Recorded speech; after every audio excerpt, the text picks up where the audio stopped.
Comme vous le savez, c'est Psychom Origine qui est en cours en ce moment. Donc, je suis en Afrique du Sud. Psychom Origine, c'est une formation qui dure 9 jours ici.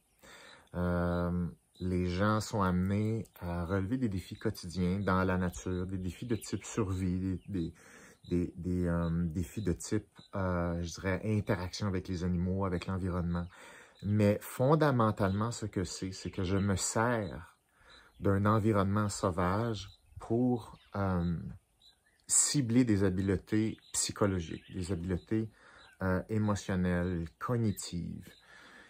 Et on est rendu présentement, on commence la journée 3. Je peux déjà vous dire, et je pense que ça reflète tout à fait ce que le groupe en ce moment, qui fait Psychom Origine en ce moment, là, je pense qu'il vous confirmerait ça. Il y a des changements qui sont visibles et qui sont en train de s'opérer après seulement 48 heures. On commence notre 3e journée aujourd'hui. C'est une formation qui est extrêmement chargée. Et très honnêtement, très humblement, je suis très fier de cette formation-là parce que tout est dans le design. Quand on fait une formation, le design, c'est la planification des exercices, des explications du sens, de la séquence pour que des prises de conscience se fassent, une sorte de magie s'opère. Vous savez, mon amour-haine avec le mot magie, là.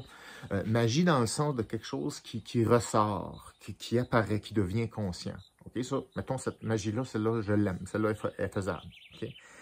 Ça, c'est le design qui crée ça. Je suis très content du design de Psychom Origine parce que je dirais, là, depuis 3 ans, le design il est à mon goût.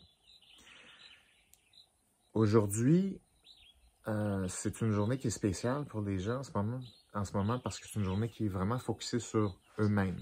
Donc, c'est pas une journée où où il y a des interactions vraiment d'équipe. OK? C'est pas ça qui est ciblé aujourd'hui. Aujourd'hui, ce sont des processus très autonomes, très internes.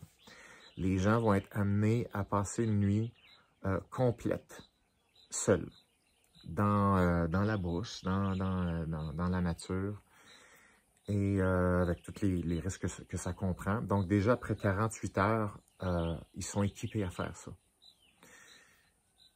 Il y a des choses que je ne peux pas vous dire là, de ce qu'ils ont fait, par exemple, hier. Ça, c'est comme un exercice audacieux, un exercice surprise que je ne dévoile pas sur mes médias sociaux. Et donc, on garde ça à l'interne ici.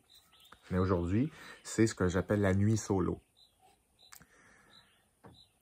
Le thème, aujourd'hui, le sous-thème pour réussir ça, le thème, c'est la capacité à faire des choix, la capacité à faire des deuils. Alors ça, c'est le thème. Et là, déjà là, le groupe travaille de façon autonome, il travaille en sous-équipe là-dessus. Sur qu'est-ce qu'un choix, comment fonctionne un choix. Est-ce que, je leur ai posé la question, qu'il y ait une petite pré-analyse sur quelle est leur capacité à faire des choix qui fonctionnent dans la vie, des choix qui propulsent leur vie vers l'avant. Ce ne sont pas tous les choix qui fonctionnent. Ce n'est pas toutes les méthodes pour faire des choix qui fonctionnent. La deuxième chose, c'est que la capacité à faire des choix est en interaction avec une autre habileté, qui est l'habileté à faire des deuils. On ne parle pas de cette habileté-là dans notre culture. Les deuils sont associés de façon stéréotypée au décès, à la mort de quelqu'un. Mais c'est une erreur d'associer ça de façon unique au décès d'une personne. Ce n'est pas uniquement relié au décès d'une personne. C'est une habileté en soi qui est en interaction avec la capacité de faire des choix en même temps. Donc souvent, 1, ça ne veut pas dire qu'une personne est capable de faire des choix de la bonne façon. 2, si elle est capable de faire des choix, ça ne veut pas dire que ces choix-là vont fonctionner si cette personne-là n'est pas proportionnellement capable de faire des deuils avec la même force et avec la même habileté. Donc, il y a toujours 2 habiletés en même temps. Capacité à faire des deuils, capacité à faire des choix simultanément dans une situation précise. Ça, c'est ce qu'on travaille aujourd'hui.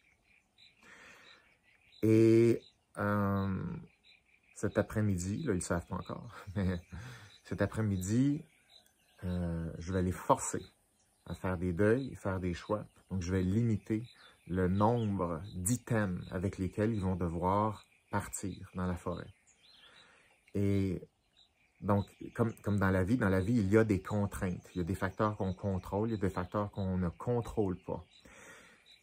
Et pour moi, cet exercice-là, aujourd'hui, ce soir, cette nuit, c'est un exercice qui est très, très représentatif de ce qui se passe dans la vie et qui détermine comment une personne avance en général.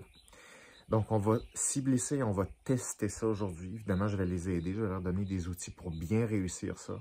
Ça va être une nuit qui va être difficile pour eux. Parce qu'ils vont dormir dans le sauvage avec presque pas d'équipement. Donc, il va y avoir beaucoup d'inconfort. Et malgré ça, il faut que ce soit, et ça va être une des nuits les plus importantes de leur vie. Ils ont beaucoup de sous-missions à faire, plein de petites choses à faire que je leur ai demandé de faire pendant cette nuit-là. Et pendant ce trajet-là qu'ils vont faire, qu'ils vont se rendre à leur campement. Et par expérience, cette nuit-là va changer beaucoup de choses dans leur vie. Il va y avoir un avant et il va y avoir un après quand ils vont revenir à 7 heures demain matin à pied. Voilà, donc c'est quelque chose qui est vraiment satisfaisant. C'est tout un privilège, hein? Puis je suis vraiment pas tout seul à travailler ici. Il y a une grande logistique. On est 6 autres guides à veiller sur tout l'environnement ici, être prêts à réagir s'il y a quoi que ce soit. Donc, il y a beaucoup d'éléments qui sont contrôlés, mais l'objectif, c'est de créer un environnement où psychologiquement des choses vont apparaître. Ça, c'est le design, ok? Ça fait partie du design qui est mis en place. Et ça va bien, le groupe va très bien, la chimie va très, très bien. Individuellement, tout le monde fonctionne très bien, il fonctionne très bien en équipe. On a bien placé nos choses dès la première heure qu'ils sont arrivés ici. Donc, hein, c'est comme un effet domino. Hein. Si on veut que les autres dominos partent, il faut que les premiers dominos soient très, très bien placés. Donc, les premières heures de cette formation-là, quand ils débarquent de l'avion, sont absolument décisives. Et là, quand il y a une espèce de momentum qui part, là, on amasse de l'énergie. Donc là, on est capable là, de créer des effets qui sont de plus en plus intéressants et aussi durables. Voilà, je vous laisse là-dessus, les amis. C'était mon petit briefing, mon petit partage sur où on est rendu dans Psychom Origine avec ce groupe-ci. Et très excité de voir comment ils vont se débrouiller cet après-midi et cette nuit. Mais je suis convaincu que ça va très, très bien aller. Puis des grosses choses qui vont se passer individuellement dans cette brouche-là ce soir. On se tient au courant. Merci d'être là. Merci de vos beaux messages. Ceux qui sont intéressés, il y a encore quelques places disponibles en avril prochain. Et on va sortir les prochaines dates également pour fin 2023-2024. Donc, voilà, n'hésitez pas sur quoi que ce soit, écrivez-nous. info@commercialcommunicationpsychom.com.